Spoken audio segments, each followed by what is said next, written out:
जी हाँ, जहां आपको बता दें कि अब बात बिहार की करेंगे, जहां चुनाव आयोग ने विधानसभा चुनाव के लिए तारीखों का ऐलान तो कर दिया है। साथ ही आपको यह भी बता दें कि बिहार विधानसभा के चुनाव इस बार 2 चरणों में होंगे। 6 और 11 नवंबर को मतदान होगा, जबकि नतीजे 14 नवंबर को आएंगे। अब चुनाव की तारीखों के सामने आते ही बिहार में सियासी पारा भी बिल्कुल चढ़ चुका है। सत्ताधारी राष्ट्रीय जनतांत्रिक गठबंधन यानी एनडीए और विपक्षी महागठबंधन के बीच नारों की फाइट भी शुरू हो चुकी है। अलग अलग नारों के जरिए जनता के बीच माहौल बनाने की कोशिश में तमाम राजनीतिक दल लगे हुए हैं और इन नारों के बीच में जनता के बीच आखिर क्या असर होगा, ये तो आने वाला वक्त ही बताएगा। लेकिन फिलहाल राजनीतिक माहौल गर्म है। संवाददाता से करेंगे चर्चा, उससे पहले आपको दिखाते हैं नारों के भरमार किसका होगा बेड़ा पार।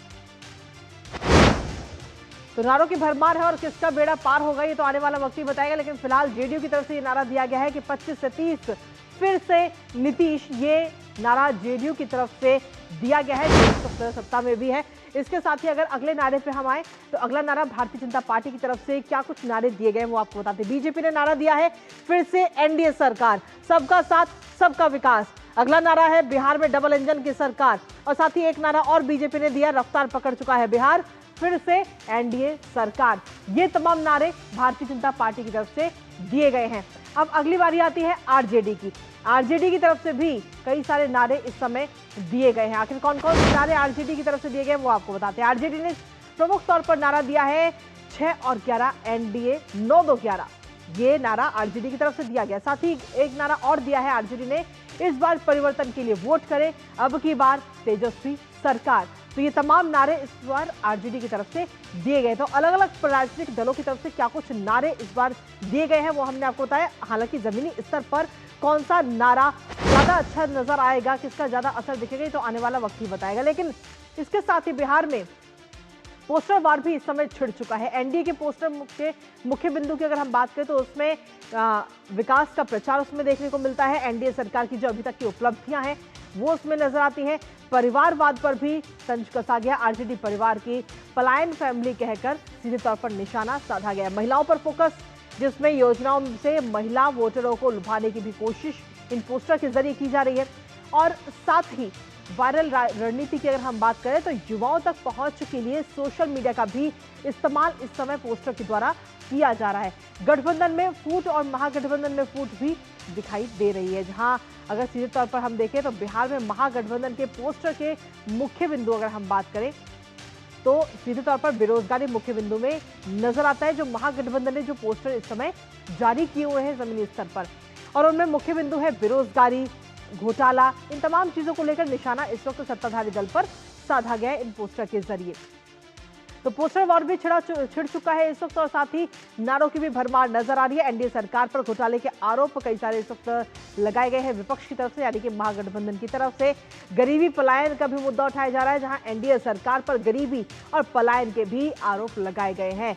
और रणनीति की अगर हम बात करें तो युवाओं तक पहुंच के लिए सोशल मीडिया का भी इस्तेमाल इस समय तमाम जो पार्टियां हैं वो करती हुई नजर आ रही हैं। तो बिहार में महागठबंधन के पोस्टर के जो मुख्य बिंदु है वो हमने आपको बताए। अब इस पूरे जो चुनाव है उसको लेकर आखिर आरजेडी जो नेता हैं तेजस्वी यादव, उनकी तरफ से क्या कुछ कहा गया है वो एक बार आपको सुनाते हैं।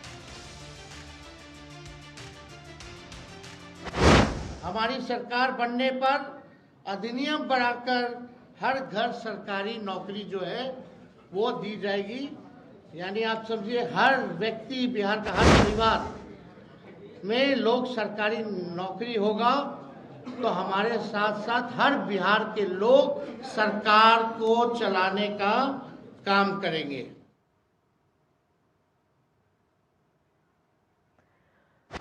तो तेजस्वी की तरफ से कहा गया है कि अगर वो सत्ता में आते हैं तो उनकी तरफ से हर परिवार में एक व्यक्ति को सरकारी नौकरी दी जाएगी। हमारे साथ हमारे सहयोगी कुमार आलोक इस समय जुड़ रहे हैं, सीधा उनका रुख करते हैं।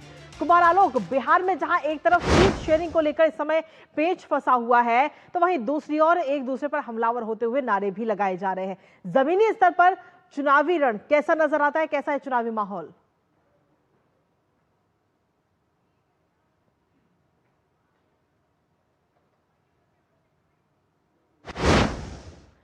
चलिए, अभी हमारा संपर्क उनसे टूट गया है, लेकिन एक बार फिर से संपर्क साधने की कोशिश करेंगे। यानी कि सीधे तौर पर अगर बिहार की जब हम बात कर रहे हैं तो चुनावी माहौल इस समय वहां पर गर्म हो चुका है, क्योंकि अलग अलग जो दल है, जो राजनीतिक दल है, वो लगातार लोगों, जो आम जनता है, उसको कोशिश कर रहे हैं लुभाने की। और ये अलग अलग पोस्टर इस समय नजर आए हैं। जो राजनीतिक दल इस समय अलग अलग पोस्टर जारी किए जा रहे हैं राजनीतिक दलों की तरफ से लोगों को लुभाने के लिए, और किस तरीके से फर्क दिखाया जा रहा है आरजेडी का और साथ ही एनडीए का, ये फर्क भी दिखाया गया। साथ ही एक पोस्टर और सामने है, जहां एंकार नहीं रोजगार, तेजस्वी सरकार मतलब जनता मालिक की सरकार। इस तरीके के पोस्टर जारी करके सीधे तौर पर जनता को लुभाने की कोशिश इस समय की जा रही। कुमार आलोक एक बार फिर से हमारे साथ जुड़ गए हैं, सीधा रुख करेंगे। कुमार आलोक, बिहार में एक तरफ तो सीट शेयरिंग को लेकर पेच फंसा हुआ है, वहीं दूसरी ओर एक के बाद एक पोस्टर वॉर भी इस समय छिड़ा हुआ है। साथ ही तेजस्वी यादव की तरफ से ऐलान कर दिया गया कि अगर वो सत्ता में आते हैं तो हर परिवार में एक व्यक्ति को सरकारी नौकरी दी जाएगी। क्या है जमीनी स्तर पर चुनावी माहौल? देखिए, जैसे चुनाव की तारीखों की घोषणा हुई उसके बाद सारे दल एक्टिव मोड में आ गए और आज का दिन जो है वो बहुत ही महत्वपूर्ण है, क्योंकि अभी थोड़ी देर के बाद यानी कुछ ही देर के बाद या कहे कि वो प्रेस कॉन्फ्रेंस शुरू हो गई है जन स्वराज की, जिससे वो अपने उम्मीदवारों की पहली लिस्ट जारी करेंगे। इसके साथ ही आरजेडी और जो महागठबंधन के अन्य दल हैं उन पर भी आज शाम तक मोहर लग सकती है। और इसके अलावा एनडीए में भी लगभग सीट शेयरिंग पर सहमति बन गई है। उस सहमति के अनुसार 103 सीटों पर जेडीयू चुनाव लड़ रही है, उसके 102 सीटों पर बीजेपी, 24 सीटें एलजेपी को दी गई है। इसके अलावा 8 सीटें दी गई है हमको और 6 सीटें उपेंद्र कुशवाहा की पार्टी को दी गई है। लगभग ये तय हो गया है, कब ऑफिशियली रिलीज होना बाकी है। लेकिन महागठबंधन में वहां पर भी थोड़ा सा पेच फंसा हुआ है सीपीआई एमएल को लेकर के, क्योंकि सीपीआई एमएल को पिछली बार 19 सीटें दी गई थी और 19 सीटों में से 12 सीटें उन्होंने जीती थी और उनका स्ट्राइक रेट कांग्रेस और आरजेडी से बहुत ही बेहतर था। तो उनकी मांग इस बार उन्होंने 40 सीटों की मांग रखी थी, लेकिन कम से कम 30 सीटों से वो कम नहीं चाहते हैं। और यहाँ पर पेच फंसा हुआ कि आरजेडी क्या उनको 11 सीट और बढ़ाएगी या नहीं। तो ये एक पेच फंसा हुआ है महागठबंधन के लिए।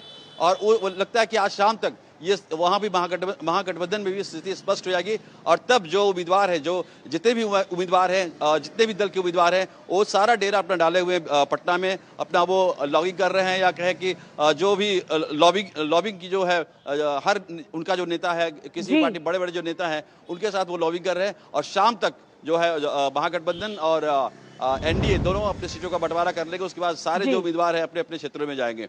आपने नारों की बात कही, तो नारों में जैसे 25 से 30 फिर से नीतीश जदयू ने नारा दिया था।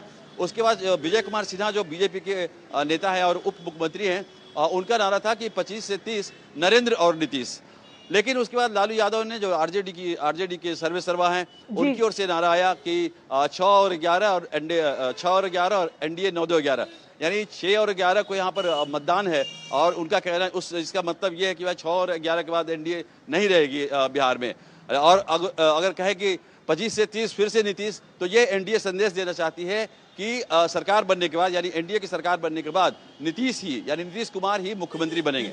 तो कुल मिलाकर कुमार आलोक, जो नारों की गूंज है वो इस समय नजर आ रही है, लेकिन किसके नारे में कितना दम है और कितना असर जमीनी स्तर पर होगा, ये तो आगे आने वाला समय ही बताएगा। फिलहाल बहुत बहुत शुक्रिया तमाम जानकारी हमारे साथ साझा करने के लिए। इस महत्वपूर्ण खबर से